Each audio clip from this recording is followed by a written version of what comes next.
Okay,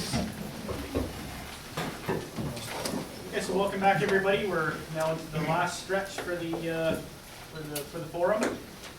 So what's going to happen here is that we've got some 4 local businesses that have agreed to come and talk about what they're doing with their businesses that have an impact on their staff, their livelihoods, and so forth. And so we'd like to thank them very much for joining us. Like I said right before lunch, now that we've had these 2 days of discussion around the various methods of human resources policies and poverty reduction as a whole, I do feel like we're kind of throwing you guys a little bit to the lambs here. That they're quite an educated group now on this topic now. So let's all be nice. What I'd like to do is invite, actually before I do that, just once again I'll say thanks to our sponsors, Columbia Basin Trust, Downie Timber, Community Futures of British Columbia, and the Revelstoke Credit Union. So without the support of these organizations, it makes it really difficult to put on this event. The last thing I kind of want to say before we get going to the afternoon is I was kind of deliberately eavesdropping a little bit around the room over lunch there, and I think every conversation that, when I was going around sort of just listening to what the topic was, pretty much every conversation I heard was related to what we've been talking about the last 2 days, which really has me excited, because that's kind of what this whole forum was about, was to get that conversation really going. So I'm really encouraged by all of that. It's all really good stuff that I think we're covering here. So I'd like to now invite Jill up to introduce our panel of local business people. Thanks, Kevin. So I would really like to welcome Sonia and Angus, and Stephen's been here all week practically for years, but the last couple of days, and Malcolm to our forum today. Part of the goal of the forum is to inspire, and we have 4 very inspirational business people at the table here. And I think that one of the things we wanted to do, as Catherine so eloquently put it this morning, is that paying a living wage is not the only option. And so we wanted to give people in the room more of an option, more options. Like the whole point of the last couple of days has been to really stimulate some creative thinking around how we can move forward, how we can all work together to help our communities move forward. And Malcolm Bott has run Universal Footwear since 1989, one of the longest standing, consistent retail businesses in our community. His store is known for its award-winning customer service. Malcolm and his team also use progressive HR practices to recruit and retain staff. So Malcolm speaks from a wealth of experience in the retail industry. Stephen is new to Revelstoke. Moved to Revelstoke to start Revy Outdoors in 2014. His but comes to us with, again, that vast experience in retail at the local and national level. And he has applied that experience, again, to his progressive HR policies and staff training. Universal Footwear is obviously a shoe business, a footwear business. Stephen, Revy Outdoors, has clothing and supplies to help us enjoy the outdoor world. Angus is coming to us from Downie Timber. And Downie Timber has been one of the largest employers in Revelstoke since the 1970s. As a business, they choose to pay union rates at the mill despite being a non-union business. Angus Woodman will discuss the return that Downie Timber realizes for this and other HR practices that it utilizes to recruit and keep labor. So Angus is from the forestry sector. Sonia, we have spent a lot of time this morning talking about the challenges of food and beverage. Sonia and her partner, Ollie, started La Baguette in 2008, making waffles out of the community center kitchen to be sold at the farmer's market. Now they have 2 locations, actually 3 locations, because we've got downtown, and then at the base of RMR, and then at the top of the gondola at Revelstoke Mountain Resort. And they've grown to become a significant employer in Revelstoke. And I was just saying to the table at the back that it was really cool when I met with Sonia and Ollie, and I started to ask them about their business practices and their human, not business practice, but HR policies and stuff. And they're like, I think you started out saying you have a really good staff party a couple of times a year. And then it went from there. And, and Sonia's like, wait a minute, I should write this down.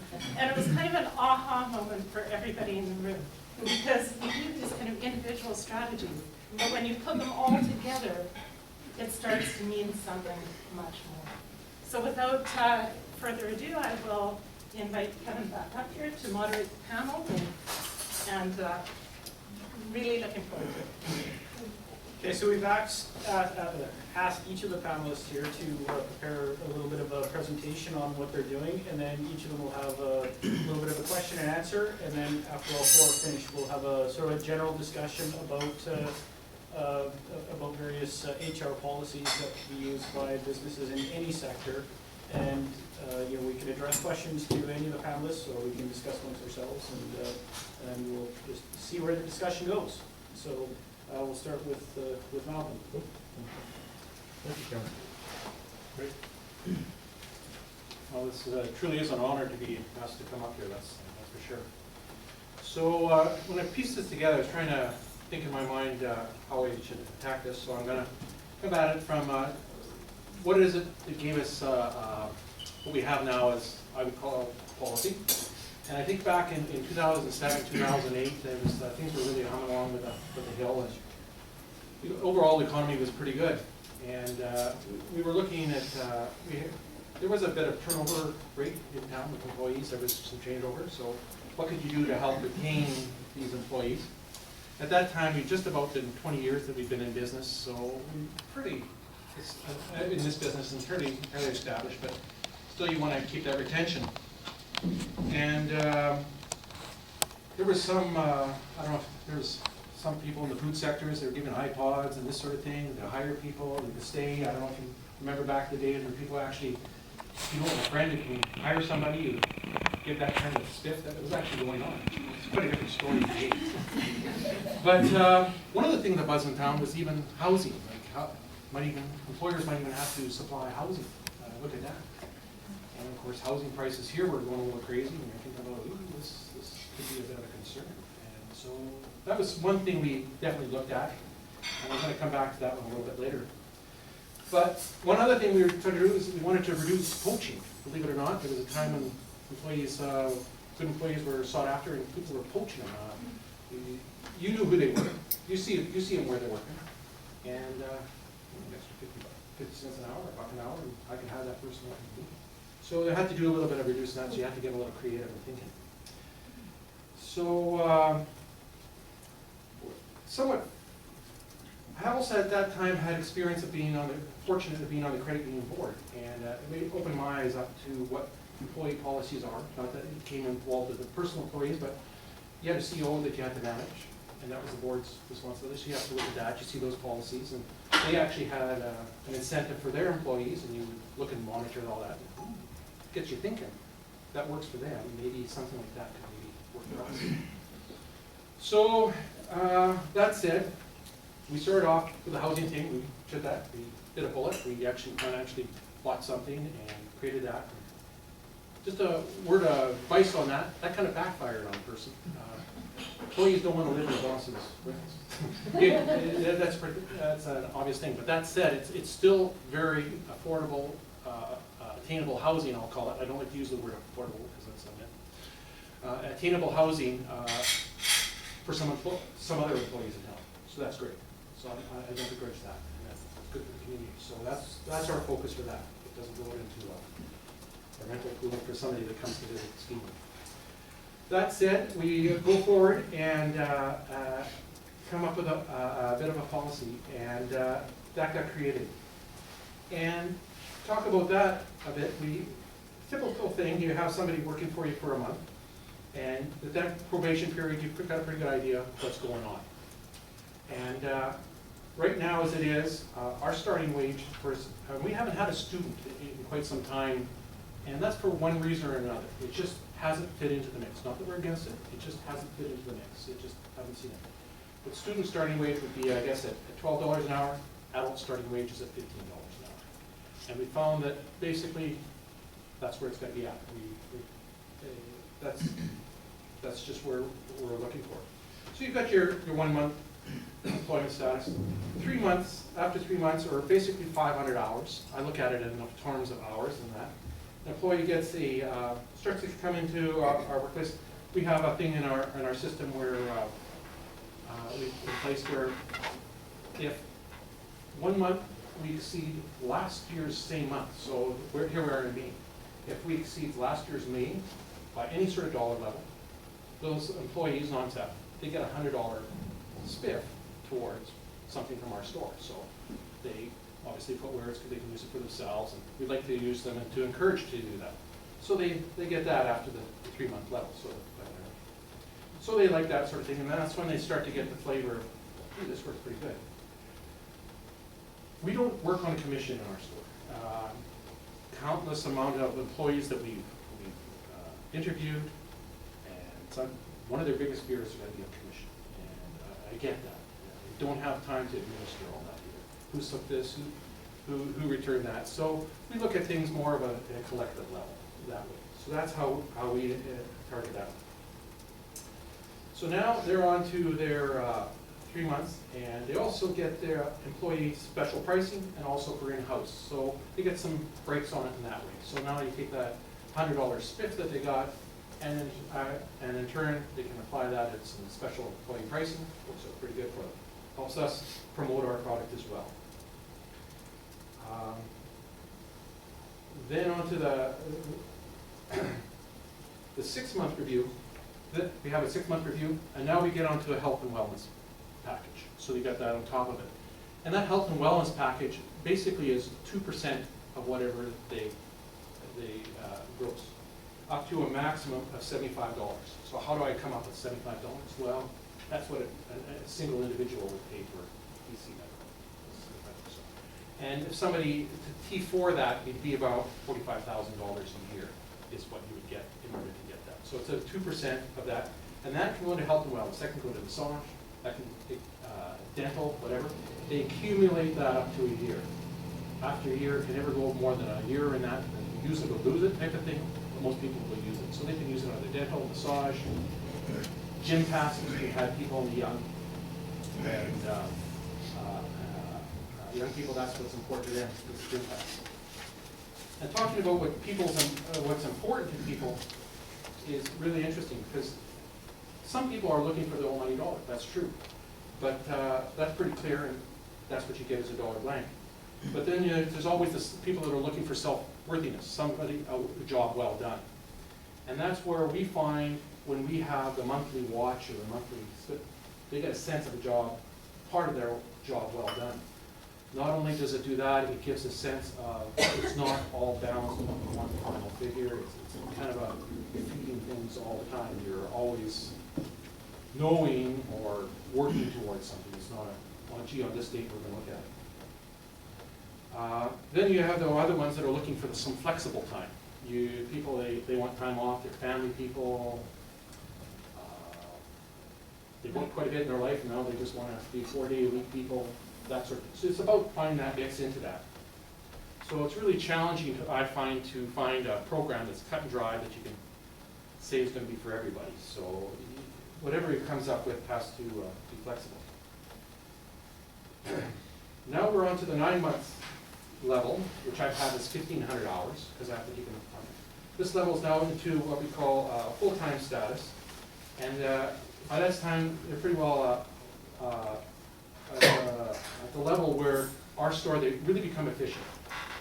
I don't mean to be bad on the others. Everybody can think it'd be simple, but really 6 months minimum before they really become productive. 9 months before they start to see the seasons of everything, and the whole thing starts to blend on. So for us, it's important to retain them longer. Once they've hit this point, we want to, they know that it's going to work for them. It's important for us to try and keep them. So at that point, they start to enter into what we have as for our store is a profit share. we have a certain dollar level, and I think every business will have that you need to maintain. You've got your lights, you've got your powers, you've got your rents, you've got your basic wages. We know where that sweet spot is. If you can achieve that, then you can start to leverage your profitability.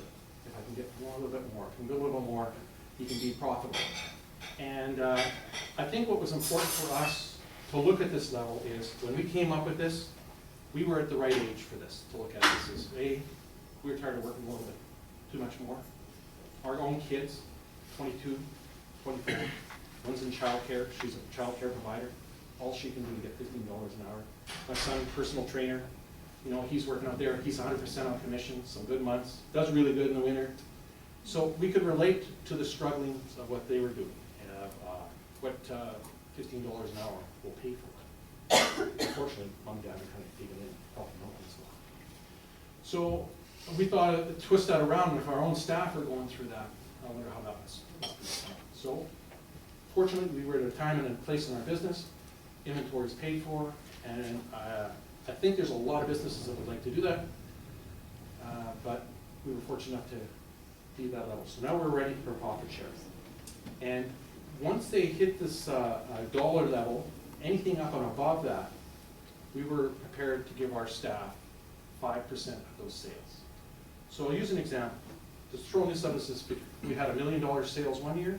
Next year, if it's $100,000, there's $5,000 up for this person. Okay, and so then the next year they would get a portion of that they're on. I don't want to get in too much into the details of how that would work, but it worked back based on whatever they grossed. So if you were a part-time person and you grossed, for example, let's say $25,000, but the full-time person was grossing $40,000, the one that gets $40,000 got a bigger percentage of the pie then. So they got divvied back as favorable. The incentive is, you want to work a little bit more, but you're going to get a little bit more at the end of the year. And that's the fairest way we could come to it. So you're wondering how this might all be working. Well, even when I was preparing this talk, I hadn't really analyzed that stuff too much, so I got a bit of an eye-opener. So we've had this at 3 years, so that's 36 months. Out of those 36 months, 7 of those months have been down, 29 of them have been up. That's pretty good. I think that's pretty good. And so that just tells me that they're conscious, they're working towards it. And one thing that we find with the business is we have control over what we buy, we have control over what we pay for insurance, we have control over, our staff doesn't have that. We don't pay for rent, that sort of thing. But they do have control over how they deal with the consumer, how they deal with their own customer. Right? And when we tried to create this, we tried to look at it. What was the incentive to do this? Is because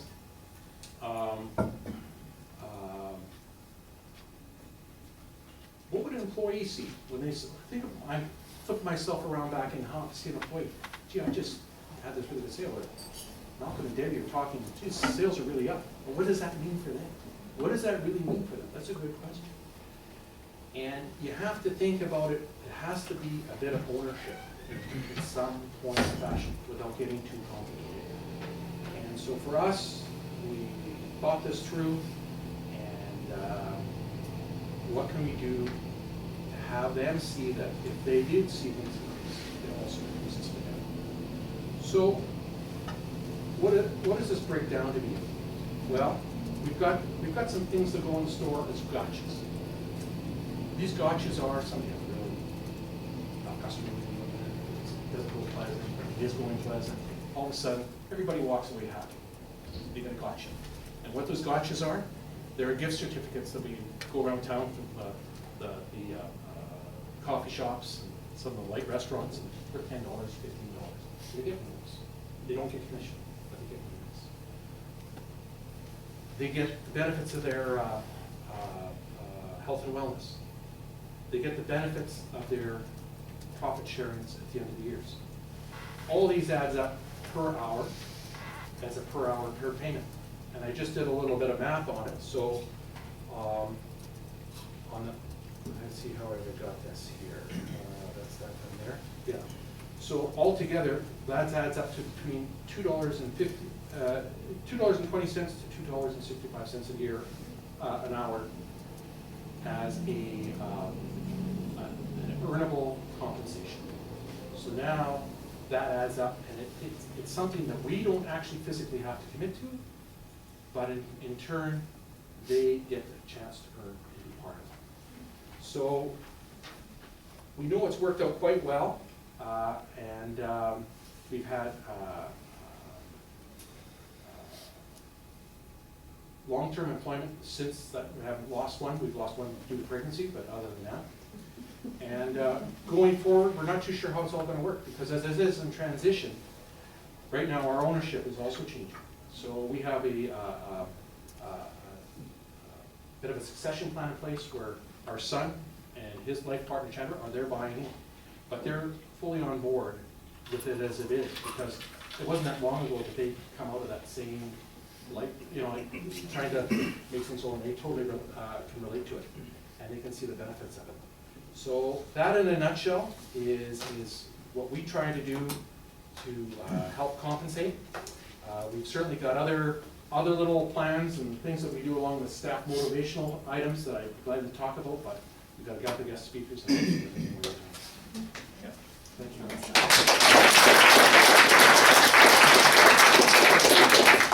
Does anybody have a question or two for directly for Malcolm? Yes, Will. Malcolm, we talked about the incentive model where we hit a certain level of sales or net profit, gross profit, whatever the measurement is. Yep. I worked in that atmosphere, and when I worked in that atmosphere, it was tremendously invigorating. I mean, we looked at the numbers every day. Do you use that as a motivational tool throughout the year, where you throw up the number on the wall in the office or the change room and say, hey, this is where we are, guys, this is where we need to be? Or is it something that kind of happens at the end of the year? No, there are, how would I word that? There are retail events that happen throughout town at different times of year, and they want to know, gee, what was last year's at? Okay. And where was this? So yeah, amongst that there is, yeah. And there is, we pick on more of those ones and compare that retail event to other ones, so we'll do it as that way, yeah. So you've developed an atmosphere where your client, your staff realize that, and I don't want this to sound negative, but they're there to make you money and to make the store profitable. Yes. And I would say that 85 to 90% of employees don't understand that's why they're there. And once again, that sounds very negative. But a lot of employees just aren't in that mindset, so congratulations. And there's a fine line about what sort of information a person wants to divulge, because you don't want to overdwell them and make them feel that responsible for the business. But they have to feel that what they're doing, and back to it again, it's not about the final sale. It's not that commission sale where, okay, that's done. Because that person's coming back in again. Great, congratulations. Okay. Any other questions? Mike? Just to go back to the housing there, and maybe somebody else can answer this for me. I have somebody on that I confide in. I was going to ask them the same question, but maybe somebody can do that here. For a small business in a community like Revelstoke where we have issues with housing, is there an advantage for my company to buy a condo, or do I just personally do that, rent it out to staff, or do whatever I want with it? Now, is there something I should be looking into for that, especially in this community where we're short of housing? And I battle that a little bit. I do have staff that can't move here because they can't find a place to live. Or am I on my own? I just go buy something and away I go. Obviously, I'm not expecting somebody to give me $100 grand to go buy something there, but is there some grants? Is there something I should be looking at a little deeper? Oh, maybe I'll take this one. Sure. But come talk to me. Okay. I guess my You have business with me, but I had this thought last night. Actually. Okay. I got some ideas. Perfect. Any other questions? Yeah.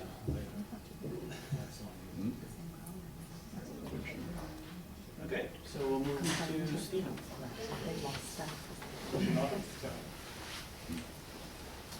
Hey everybody, it's good to be here.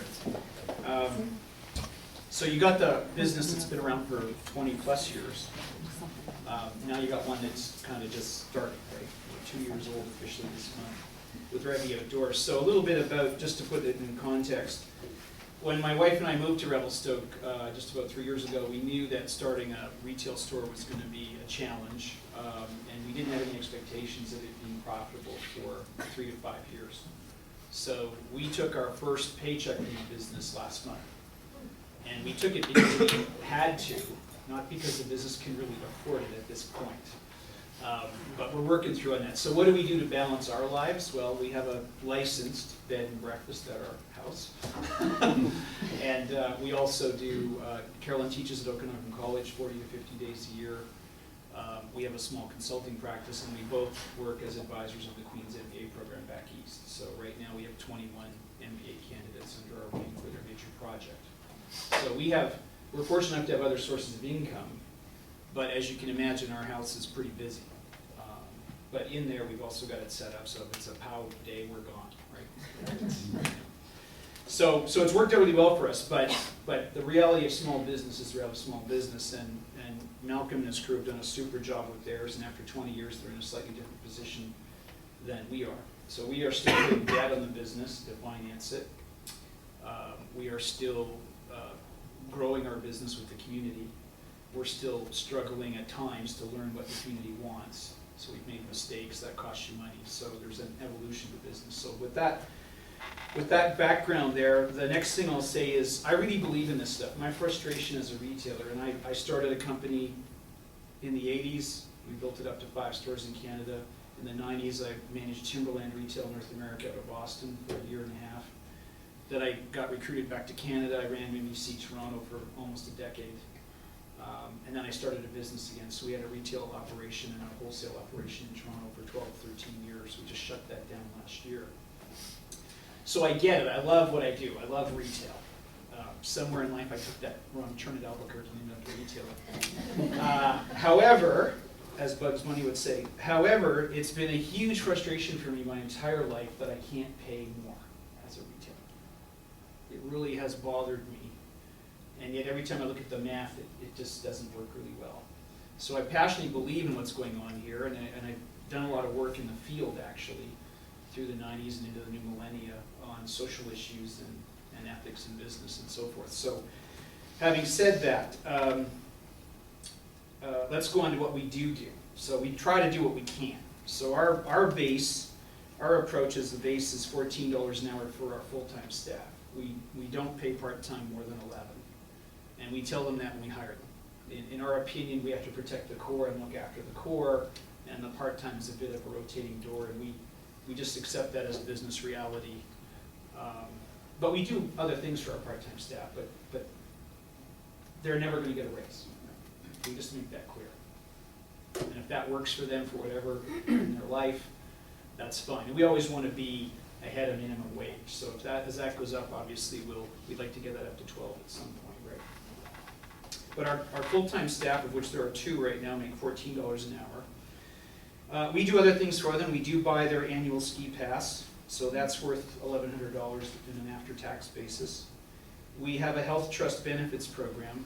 You can actually set up your own miniature health trust as a small business, and it's a non-taxable benefit as long as all employees. You can look into that on the government websites, but we have that set up.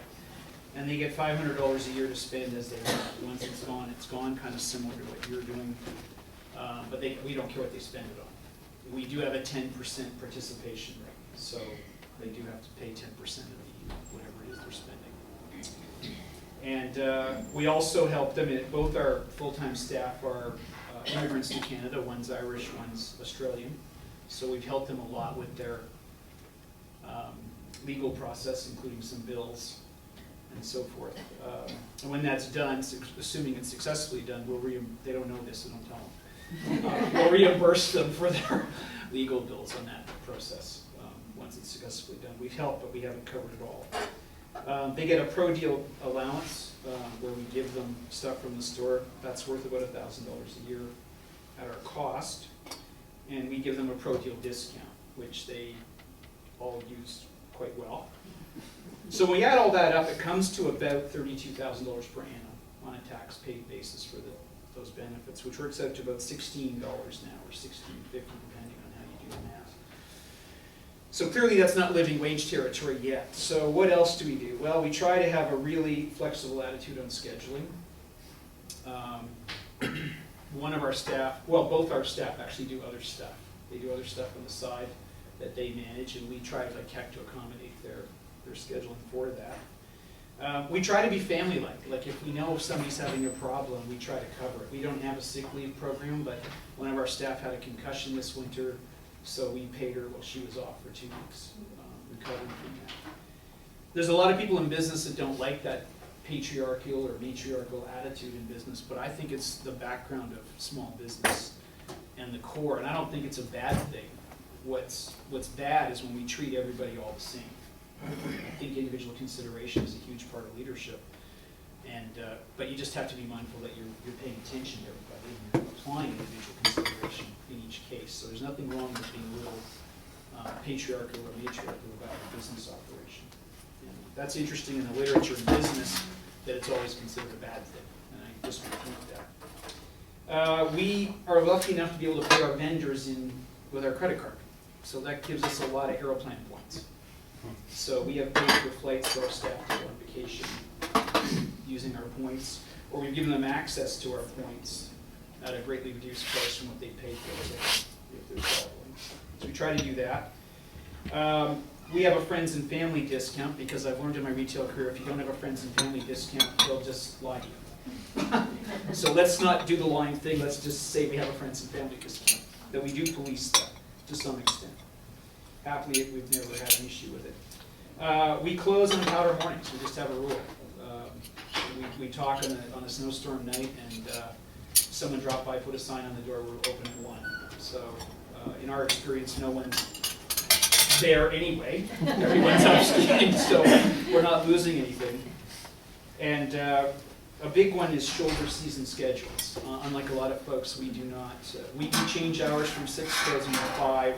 We've dropped Sundays this year for 6 weeks, but in general, we don't change the schedule.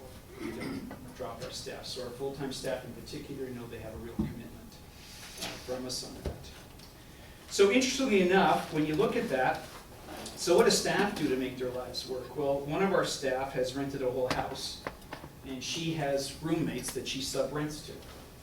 And she's pretty entrepreneurial, so she makes this really work. So they're living in a great house, better than a lot of Revelstokians are probably living in. They rent it out to other people, and she runs it like a miniature business. So it works really well for her. And that helps. And of course, her partner works in town as well. Interesting enough, I've talked to them in an effort to try and get to a living wage with my 2 full-time staff. I've talked to them and said, what if I pay you salary? Because when I was a young man, the big thing you wanted was to get off hourly and be salary, because that meant you were somebody, you know.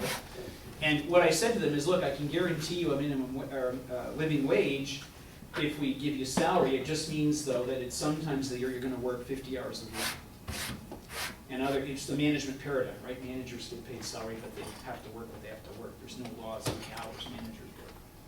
And they both rejected that. So we don't want to do that. We want to know we get paid for the hours we work, and we want to know that when we're off, we don't. Now, another thing we do is we pay our vacation pay with each paycheck. So, you know, we're only in year 2, so it's still 4%. Next year it goes to 6% because we're going to allow it to go up more for them. And when they take time off, they don't get paid. And so at least they're getting their vacation pay with every paycheck, which, you know, cash is cash. It gives them some options. Whereas a lot of businesses won't do that. They'll pay it when they go away, or maybe if they leave, it's withheld. There's all kinds of horror stories out there about what happens when folks part companies. So that's just one little thing we do. So what would it take? What would it take for us to be able to get to a living wage? So this is what interests me, because we believe in this. But when you do the math, it's interesting. So for us to get from our small gap of, say, $16 an hour to $18.50 an hour, $19 an hour, the math looks like this. For our store, we'd have to, where did I do that? It would cost us another $22,000 a year. So how much do you think we have to sell to make that $22,000?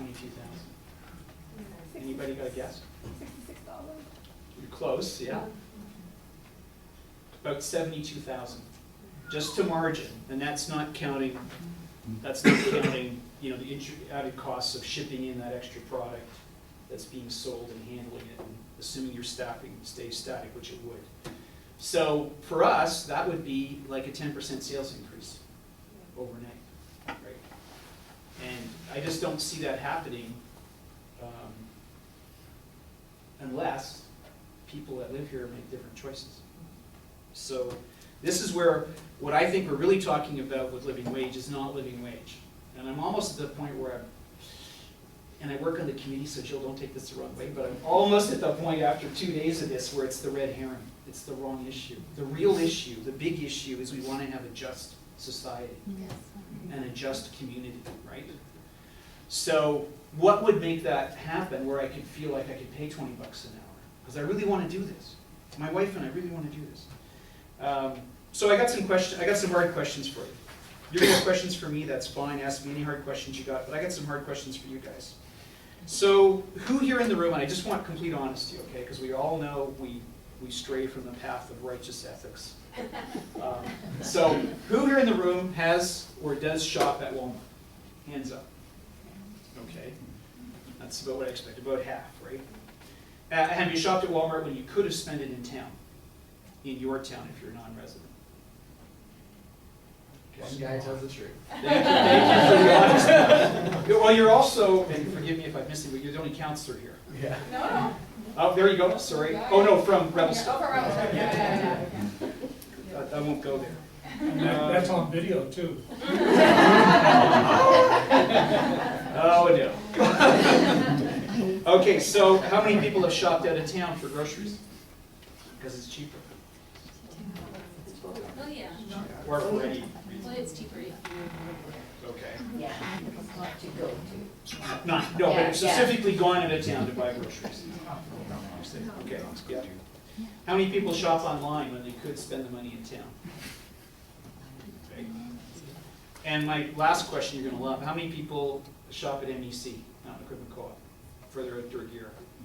Not all the time. Not all the time. Only if I can't get it in town. Yeah. Only if you can't Only get if it. Yeah, it's- all my questions are about other than getting it in town. Yeah. Because you would think MEC, which I ran the Toronto operation for 10 years, I was in line for the CEO job, they actually paid for my MBA at Queen's, you'd think I'd be a huge fan of them.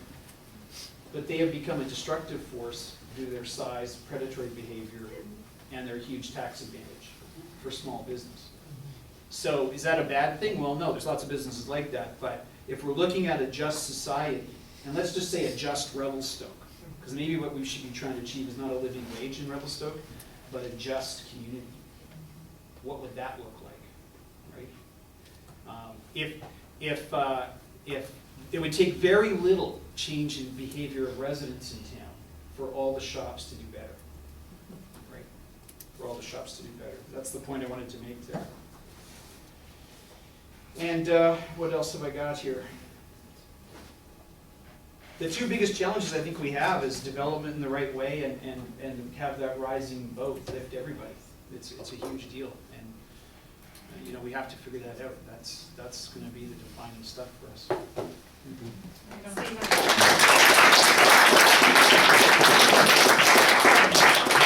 Does anybody have any questions for Stephen? Yes, David. Yeah, I have a question. I've been thinking about this all morning.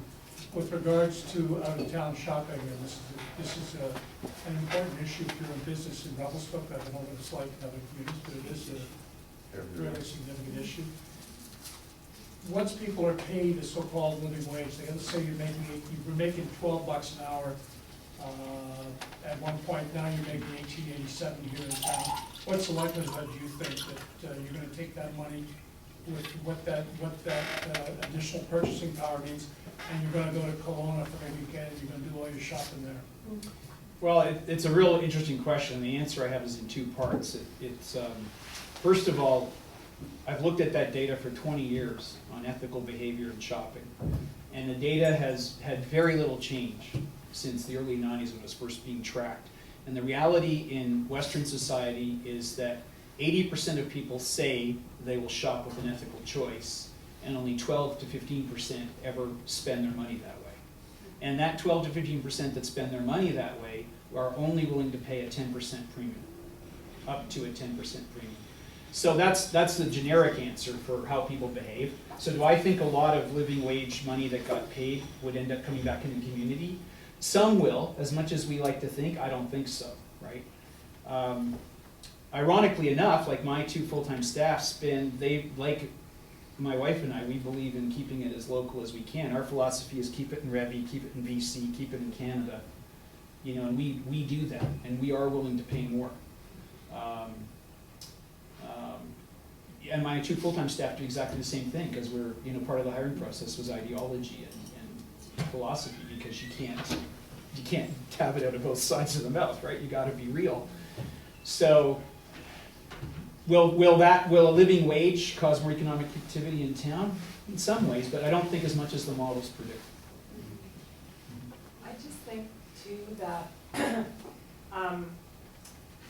I think there's an ideological shift that's happening with the younger generation, and Sonia, you might be able to speak to this a little bit more than me. But I think that, you know, with the younger generation, and I'm talking about my daughter's age, you know, she's 20 and maybe 20 to 30-year-olds. I think that people ideologically, there's increased awareness of the environmental impacts of things, there's increased awareness of the finiteness of our planet, and I think that, you know, I know a lot of younger people who, for example, choose not to actually own a vehicle, and because of that environmental impact. And so people are, I think there is almost a cultural shift, but I think that it's going to be years and years before it actually manifests. You know, but I think that some of the changes that we're seeing in our community are because of a newer, younger generation. Yeah, for and sure. So I think that consumer practices are going to reflect that ideological shift over time.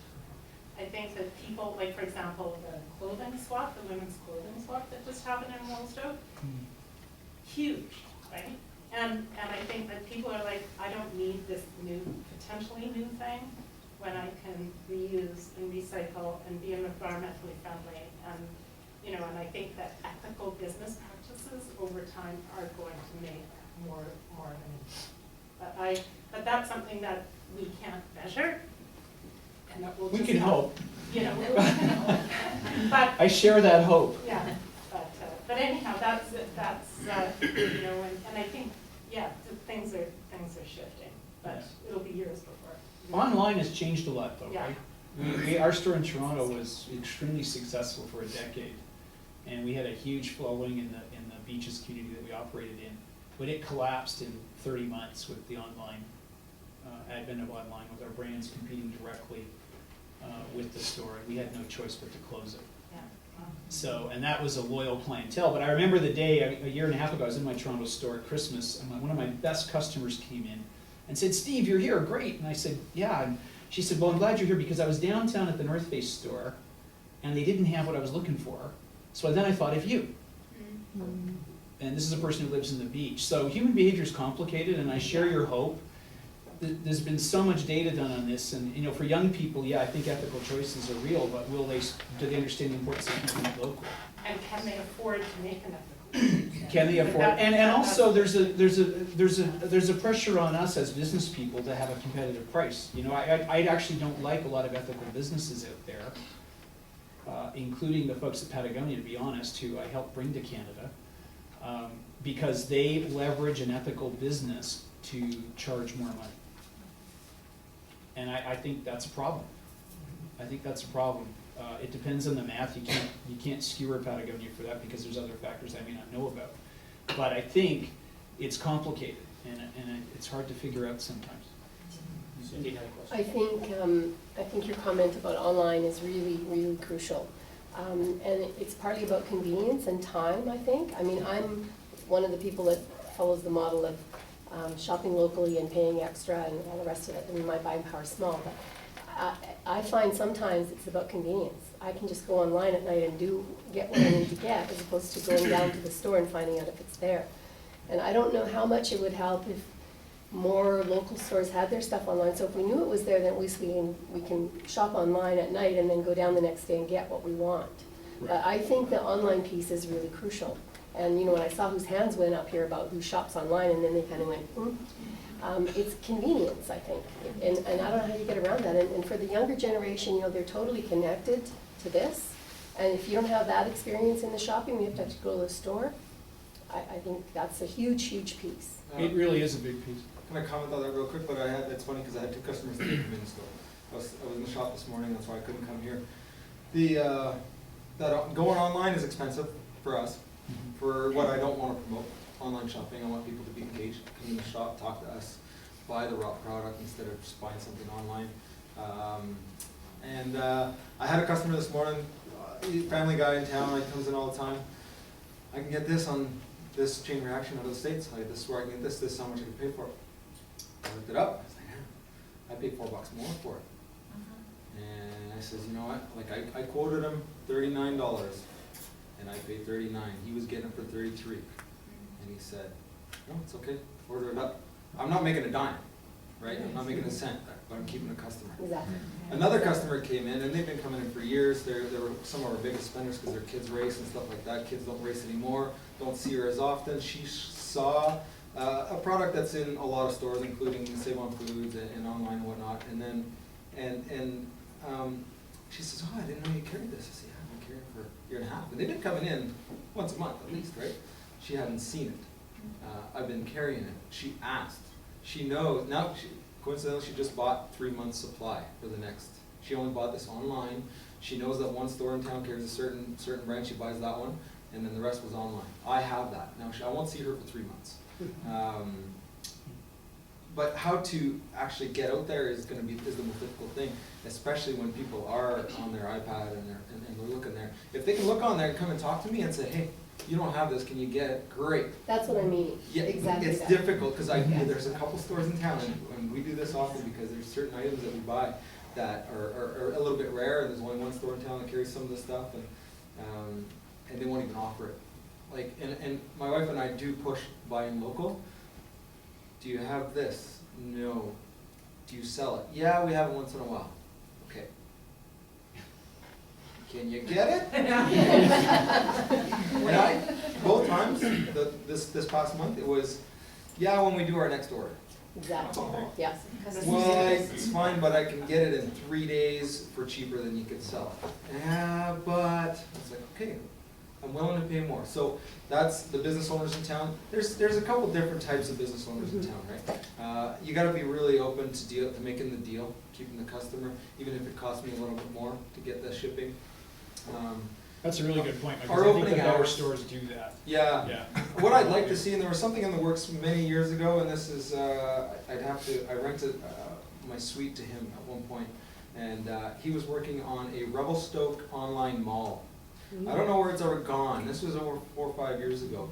And his idea, and he's done this in White Rock, is you go online, and every shop that participate puts their product on there, and then you can look at it. Whether you can buy it, I don't know if you can just buy it, but you know it's in town. You know it's in inventory. That's what I was meaning with, knowing what's in inventory. Yeah, and I do, like Jill was saying, I do agree that there is a shift. I think we will see a shift. I'd like to say that Revelstoke is probably the furthest away from that shift, but then again, we are so close to that because we have a lot of young people that are very conscious about those things, but we also have a really small community. And for not to have a vehicle in this town, it's quite easy to not have a vehicle. But try to explain that to the certain locals that have been around for a long time. Many of my neighbors have 2 vehicles, and they're both big trucks, and nobody needs a truck. So I think that will change for sure in the future, that people will not buy a vehicle in this community, especially with the e-bikes that are around as well, that you'll see more and more in the future. We'll see more of that. So.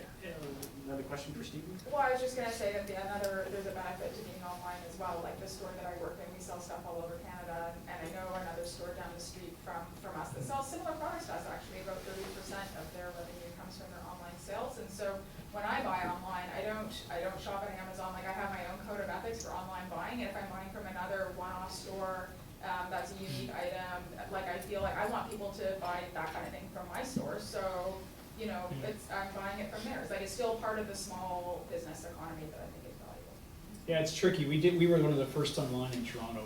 It failed miserably. We did well with it until the brands went on, and of course then they Right. dominate the Google search engine. So if you put in, you know, Yeah, we've also rejected all the traditional brands. So, but let's say in the days when we had North Face, you punch in North Face in Google, guess what comes up? yeah. North Face got the first 5 lines, and the next 5 are Bott lines. So Sure, we used to come up on page 1 in Toronto, and then we come up on page 3, and it died. Totally depends right? on the product for sure, absolutely, yeah. And the math of a website for Mike and I and Malcolm or anybody in small business is going to cost you $40,000 to $50,000 a year to run a website. So which means you got to do $120,000 in sales to pay for it. Okay, so we've now heard from 2 retailers. We're gonna switch gears a little bit and hear from one of our largest employers in town, I think perhaps even the largest. So Angus, come up and talk about Downie Timber. Okay, well, so Downie Timber is primary manufacturing business. We sort of have a deep roots in this community. Forest industry's been here for a while, and if you're here on Saturday, there's timber days down at Ballfield, you know. But recent history, '88, we had a mill here, Federated Co-op had a mill here in the early '80s, and trees and economic shutdown, they shut the mill down. And then in '88, the mill started back up with the help of Jeff Kevin. At the time, basically manufacturing forest products is sort of embedded in the labor movement. So you're sort of somewhat forced to follow the labor movement, because if you don't, then they're just going to unionize within. So either you pay that wage, or you'll be unionized within a certain amount of time. So that being said, when Downie first started up again in '88 kind of thing, because of the unknowns of the market, we weren't able to pay union wage. So at that time, there was rapid unemployment in Revelstoke because of the co-op, and the dam was done and all that stuff. So we were able to get a workforce that was willing to work for less than what the union wage was made.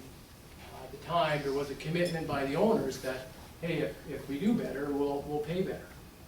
And sure enough, after 2 or 3 years, things were doing well at Downie Timber, and they were able to then increase the employees' rate to get to the union level. And I think a lot of the stuff that Downie and the owners of Downie, which is still a family-based business, have done, is to always try to keep people working. And the key for us is to be running. We need to run. So that being said, we need to innovate our business so that we can stay running. And so one of the things that Downie's done over the years is we're not in the commodity business. We are in the value-added business, because we know we need to produce a high-value product so that we continually produce it, because the consumer is going to buy it. So although our hiring practices and wage practices are pretty straightforward, we just kind of follow the union thing, and we increase our salaries, we have pension, we have extended health, we do whatever we can. From the business side of it, we do whatever we can to stay running. So if you look at the history of Downie, we started selling carcassine into the Middle East, and so that was our niche. We were going to sell carcassine into Israel and all that stuff. What is that? Carcassine's just green hemlock. It's something that you're going to put a pallet on or whatever, but it was the ability to get a little bit more for your product by doing something different, and you had a real captive marketplace. And so we were doing that into the Middle East and into Europe, and then we got hammered with the pine wood nematode. And you're like, something completely out of your control completely shut off our business. So we needed to stay running. So at that time, we thought, okay, well, we can't do that. We need to get into Japan, because Japan pays typically more for their product, and they like to have a higher value product. So we went into Japan and started making hirakaku and suzukai and all these sort of products for the Japan market, and that worked well. And then again, Japan collapsed in the late 90s. And so again, got to stay running. So what are we going to do? Well, let's see about this cedar market business. So then again, we started a fairly successful cedar program in the late 90s. and have continued on with that ever since. And so from Downie's perspective, our employees are vitally important because they keep us running, and so we need to do what we have to do to retain them. Our business process or our manufacturing facility, there are easy jobs, there's hard jobs, and there's extremely hard jobs. So we have a diverse workforce in terms of where they're plugged into. We provide opportunity within it to grow, but if you want to be an electrician one day, but you're a piler today, there is opportunity to move down to the trades. So again, it's all about running, and it's all about keeping the employees happy and making sure that they come home every night in a safe environment. So that's what we do at Downie. We're very proud of our workforce, and we make a real nice product. Do you pay for help pay for training costs, or like apprenticeship programs, like your costs? 100%. So Okay. Jill's point, so if we have a posting in the mill for a trainee electrician, obviously there's going to be people that sign up for it. They take their pre-app, we apply for them, we hire them, and then we pay for them to go to school. They're paid while they're at school. Then they come back and they work through their apprenticeship to get to their trade levels. So we find the best employees are the ones that start on the green chain and become electricians versus parachuting in an electrician for that specific. Do you want to comment just on the challenges I know you guys have had when the oil patch was really cranking out there, where you did spend that money on training and then you guys got the call and they've gone to the diamond mine or gone to the patch, and I know a few of them have come back with hat in hand. So just want to comment about that? Yeah, for sure, Carol. So trades are obviously important to kind of keep our mill running, and you need them.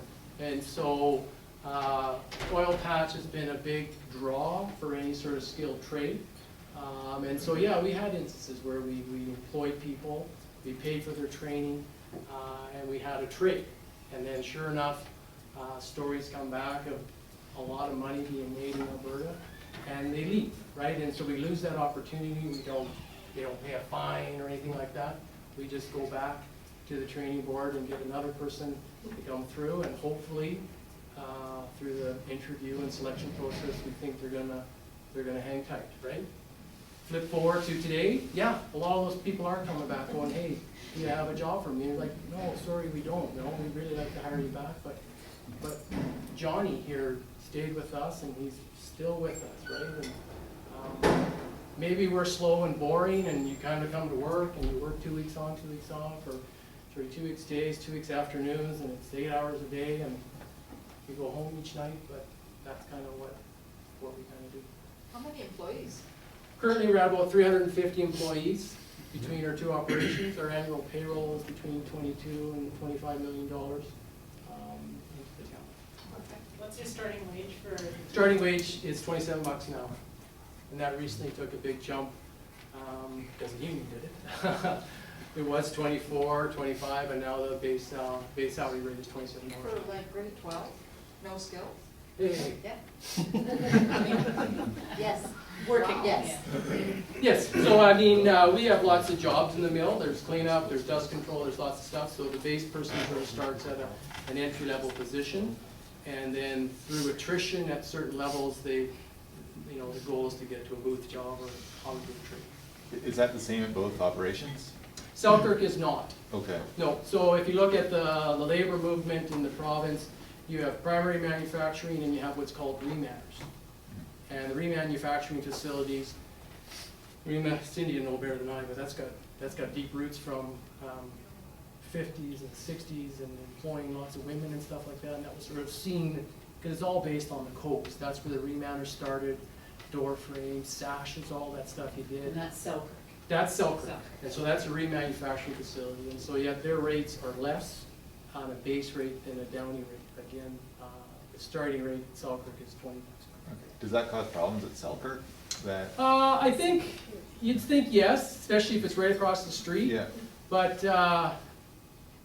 it's a slow creep, right? And I think ultimately it's going to end up being the same as Downie, just because of the proximity to it. But again, the root of it is that it's a reman facility versus private manufacturing. And that's sort of how the base started is the same. If you look at a union reman facility, it's going to be comparative.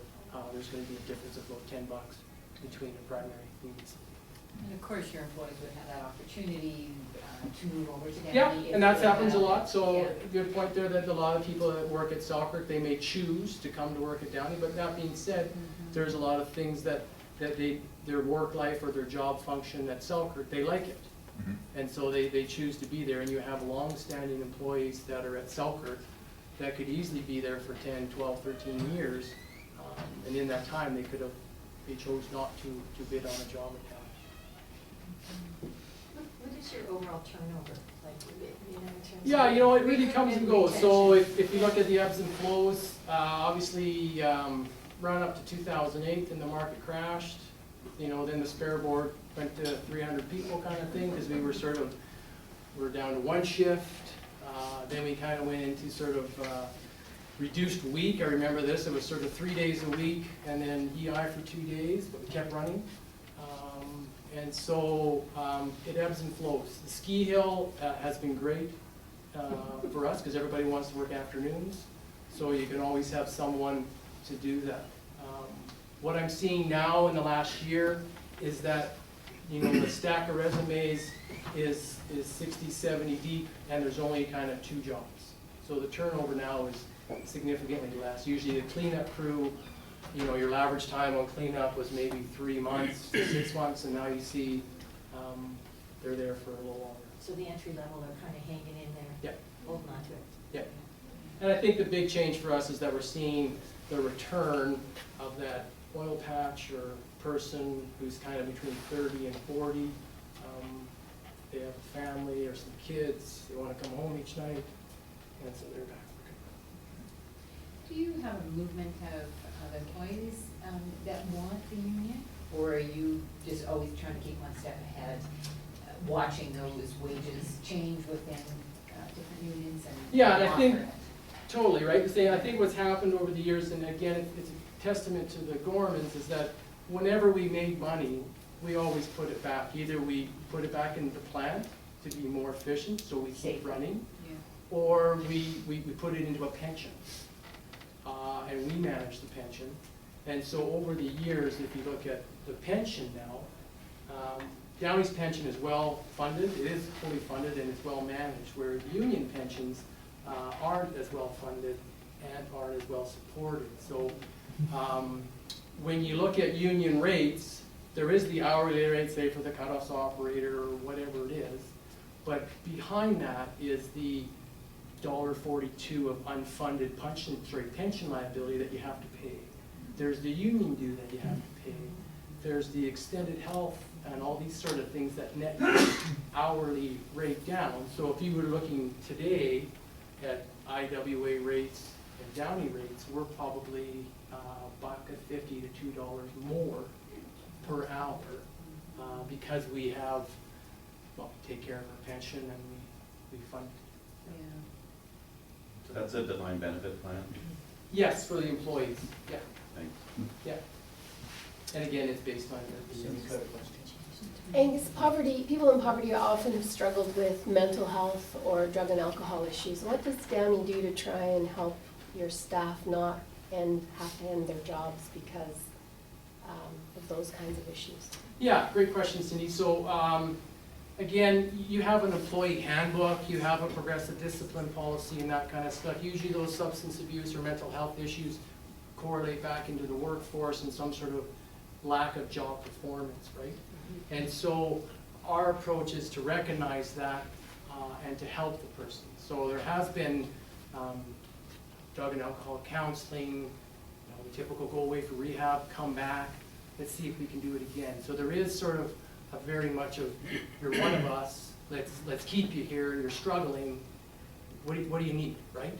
And so the toughest thing with that is just the employee to admit that they got a problem. So, yeah. I'm curious, Angus, because you're such a big employer and we've been talking about shopping local and stuff. Because your staff make good money, how many of them do you say shop out of town? I don't know, Michelle.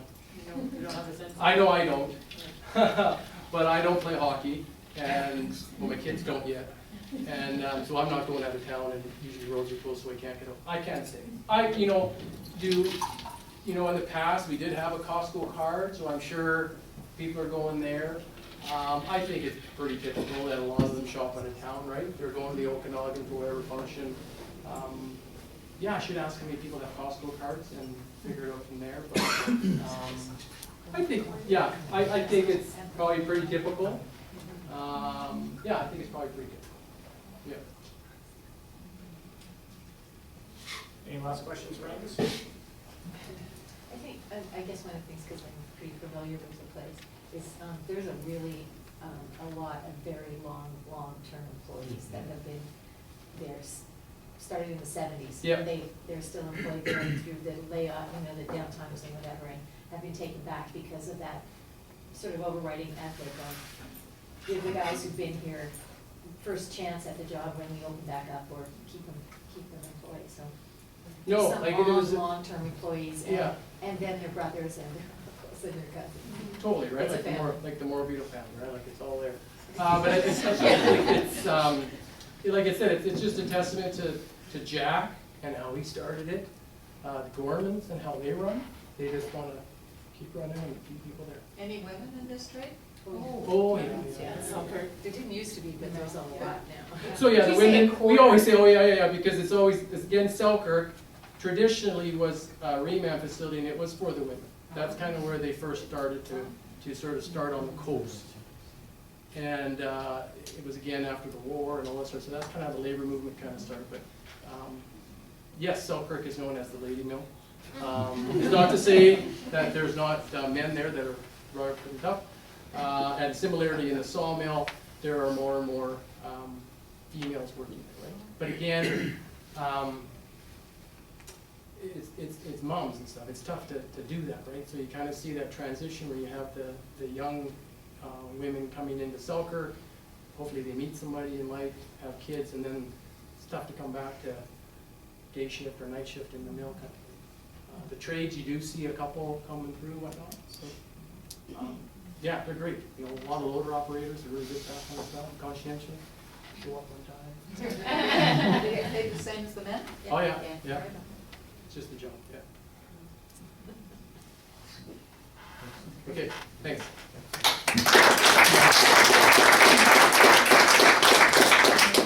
So, with our next speaker, a personal note, Sonia is perhaps the most energetic entrepreneur I've ever had the pleasure of getting to know in my time. We're all going to really enjoy Sonia's presentation.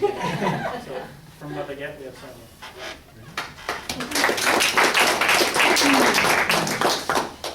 Alright, so my first language is French, so please let me know if you don't understand me. Okay, so La Baguette, we started 6 years ago, went from 6 staff to 60 staff in about 3 years, so learned quite a bit with the staff over the last few years. Let's talk about like the two kind of staff we have first. So we have a lot of seasonal staff, right, in Revelstoke, because it's the winter, it gets busy, spring comes, they're gone. Summer comes, whoop, and then they're gone again. So we have our seasonal staff, but we also have our key employees. So key employees are the one that stays all year round, right? You're gonna get them a better wage, more responsibility, you're gonna train your staff. And they are about a third of my staff, so about 20%. And then they're seasonal, which we call disposable staff. When I talk with Jill, they're not disposable, but they're the one who have the easy job, right? They're easy to train. They get trained by my key employees. Because now with 60 staff, I can't train anyone. I wish I could. Like it would be a different business if I could, but I can. They also get paid, you know, about a bit more than the minimum wage. And sometimes those staff, they're seasonal, but they'll come back next year, right? And that's awesome because they already trained. You give them another raise, right? But they're coming back. And also there's a, sometimes we'll like sponsor those people. They can be like from Australia or things like that. We keep them around as well. Just, you know, that's something we've been doing and it works pretty good for us. And what to do to keep your staff happy? Well, how to keep your staff first, but to keep them happy, right? How to do that? Well, I found, especially in the restaurants, you have to be structured, especially with a big business, right? So like if your staff make a little mistake, right, it's gonna feel sad and bad about it, and that creates an atmosphere that's not really good. So you want to prevent that. You want to make systems, programs, and that's what I do. Like that's the job of the owner. You want to do that, and you want to learn every single job. When you start your business, you learn every single area, so you know what you're doing, and develop those systems. So when you get a new staff, you can just like, there you go, this is what you do, and it's super smooth, and then it runs smooth, and then usually people stay around. So I have a big list there, just to make sure I fit everything in. Okay. Oh yeah, a thing that looks really scary, but worked really well for us is to open 7 days a week. It seems really awful for a lot of business owners, but it's not. And it makes your life easier, actually. Just like, especially for a restaurant, right? You have your food waste and everything. Like when you close for 2 days, it's not as fresh. So it's really complicated to do that. So if you open 7 days a week, it's always fresh and it works awesome. Plus, you got your staff when you're not there, like that gonna slowly pop out of the group and become your managers. Like especially when you start your business, that's how I discovered those key employees. It was like so till I started to close, from like before I wasn't closing, I was working a lot. Every day. I didn't have any managers or anything like that. But as soon as I started opening 7 days, I found those key employees and they really helped me out. And now we can meet for like 2 weeks and the place is running and it's like magical almost. Like I can't believe it. Like it's been 6 years and it's going so well. It's really good. Okay.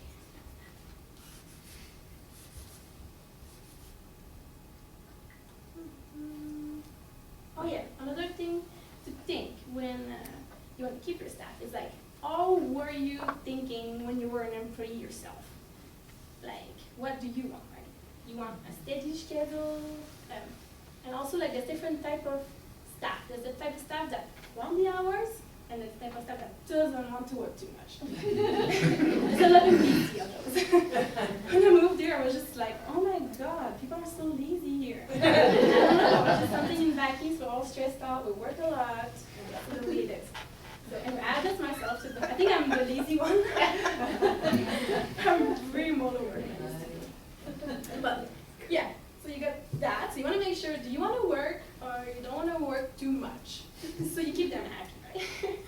And what's the other thing? Oh yeah, so a nice schedule, right? We do 4 days, 3 days off. So you can do quite a bit in your 3 days off. Like people that works, especially for us, they're like younger, and they want to do trips, they want to go travel, keep them happy. Everyone is, and plus, like if you have 3 days off, you want to go back to 2 days off after? Like, no. So people, I think that's everybody been staying with us. How long, how many hours do they work in those 4 days? Yeah, so 10-hour days. 10-hour days. Yeah, yeah. I also have my bakers that do 4 on, 4 off. That's a new thing I started this last winter. So those guys, they do, bakers are hard to find for us. It's super hard. So having 4 days off, it's kind of like, woo, amazing, because they work like the early hours, it's super hard for them. So they do an 11-hour day over 4 days. So it works out for 40 hours, or it's not working out for the rotation, and that will work out really good for us. The other thing is, like, so I'm still thinking, like, when I was an employee, what I wanted to see from my employer was like someone that works hard. Like I hated it when my employer was lazy. Like it wasn't making me like try for the business, you know. So I don't know if I do it on purpose, but I'm passionate and I love my business and think people see that, and then they also do that because they're like, yeah, she cares about her business. And they kind of respect you a bit more too because you're working hard. They know you work hard, so it's okay. They can work hard too, you know. Oh yeah, to say thank you to your staff. That seems like nothing, but it's huge. Like just thanks them when they leave. You know, thanks for the day. It was awesome. And they appreciate that, and make sure they know you appreciate them.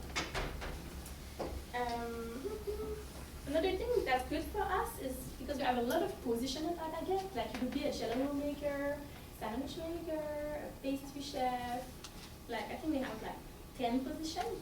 So to keep your staff motivated, when they get like a bit bored of their thing, you can move them around to the next. What else would you like to learn, right?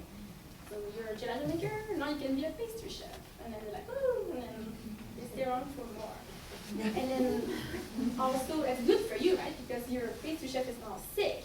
Well, now that person can just replace, that you know everything about your business.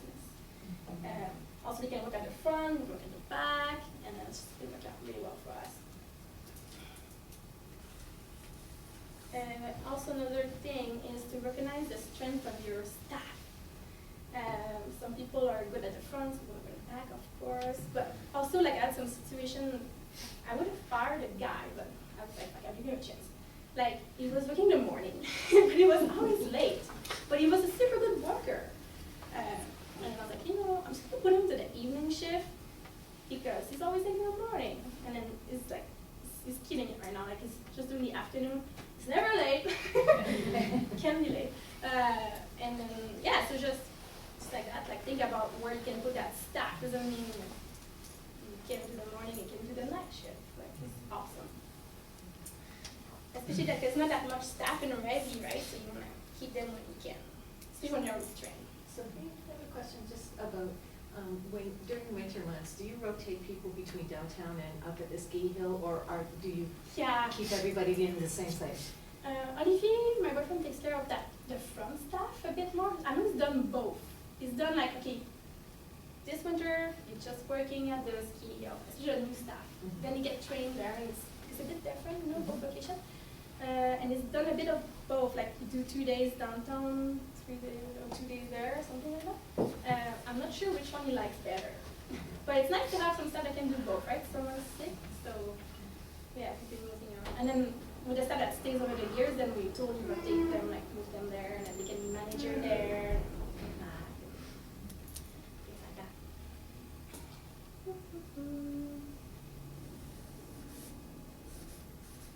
And then you try to keep your staff, like, you know, when you wake up in the morning, like, you want them to be happy to come to work. I think that's really important, and I think that's all my staff are feeling. They're not like, yeah, let me work, because like we have a good atmosphere, it's fun. Like Olivier is the biggest joker ever, like just teases the staff all day long. That's all he does, pretty much.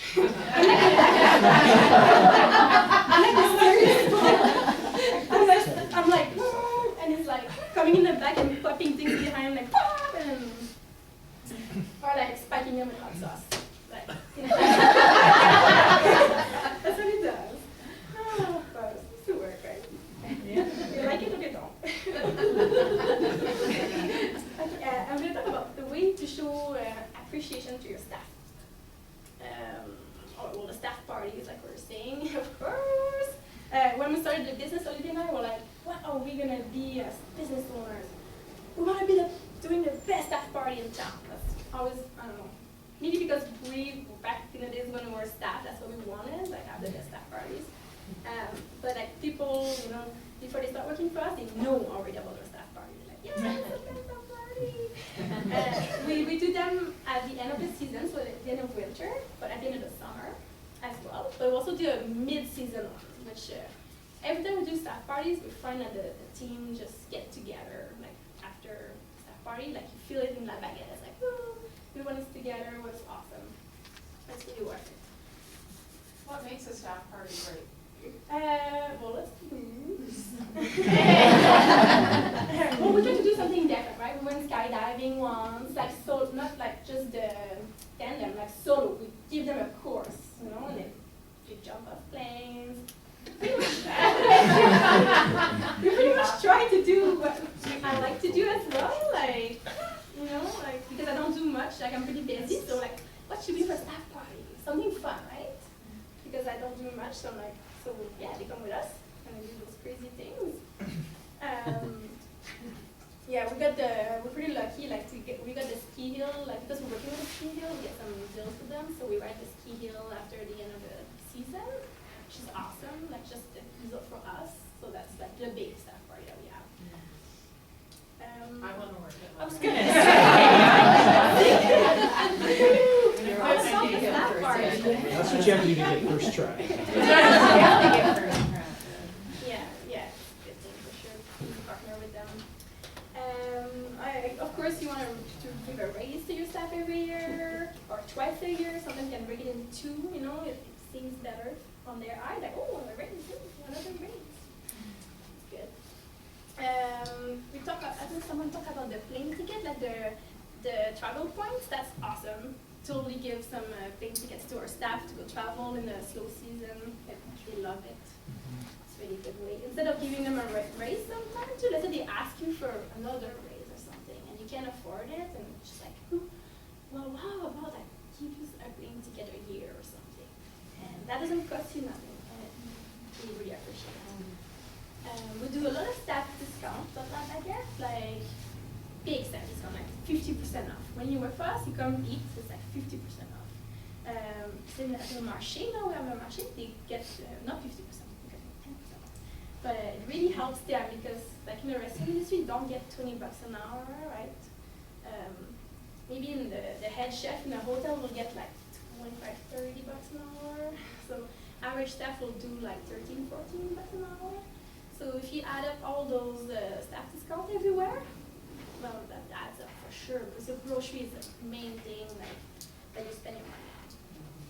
And also they get a staff meal. It seems stupid, but you know, that's $10 a day. Like it's changing. I just can't believe restaurants don't do that. Like give a staff meal to your staff.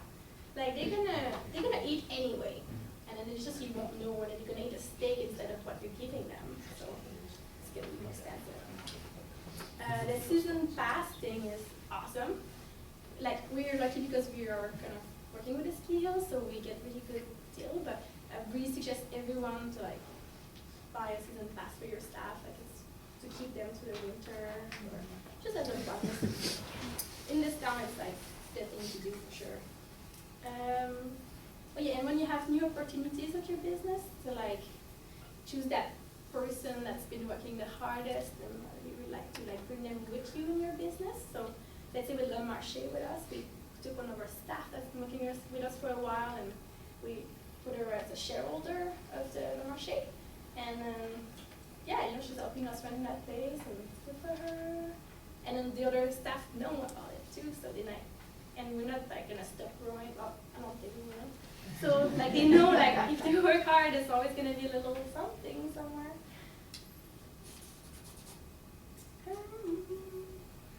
So and how long is the marché open? It's gonna be a year, like pretty soon, in June. Yeah. Sonia, have you ever tallied for your key employees what the wage per hour value is of all those things you just talked about, the ski pass and the points and the free dinner and all that stuff? Not all at once. I should do it. It would be helpful. I mean, I think you're saying that your key staff are making maybe $13, $14 an hour? A bit more than that. Okay. Depending on when you've been there. Yeah. So if we're saying our living wage in Revelstoke is $18.87, you're probably below that in terms of wages. Yeah. But there's all these other little things that you're doing in there that might bring you up to that level. Definitely, yeah. Yeah. Yeah, for sure. It would be interesting to have that tally just to see how much that contributes. That's true. You are right. And the other question is, do you have any health benefits? No, we looked at it, and then you mentioned something. Yeah, I didn't look at that. Yeah, talk to me. Yeah. I looked at it before, and it was no way we could do it. But now with the 60 staff and everything, I think that'd be a good thing. We got a couple options we could. Over Over coffee. July. Your place. Sonia, how do tips work? Because we talked about tips a lot this morning in food and beverage. Yeah, so that's a good way to keep your staff through the season, summer and winter. So we give them the tip at the end of the season, so they have a little contract with them. It's like if you stay the whole season, you're gonna get your tip, which is averaging this much, which is $2-3 an hour. So yes, it's at the end of the season. So like, boom. So that's your tip jar as a communal tip jar, and that's for everybody who's working. Yeah. Yeah, and that works really good. Because if you leave, then they don't have to tip. And then for a restaurant, like someone that lives in the middle of the busy season is the worst. that when we started to do that.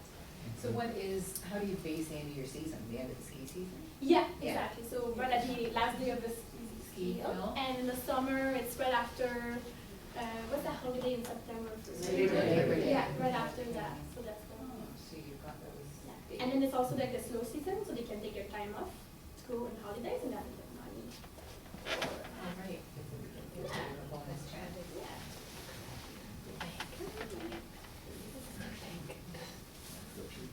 And let's talk about the snow season as well. Like it's a good time for our staff to go on holidays, give them some tickets for the staff, and it's a good time to train the new staff. That's all we work. We must train them, get the newbies, and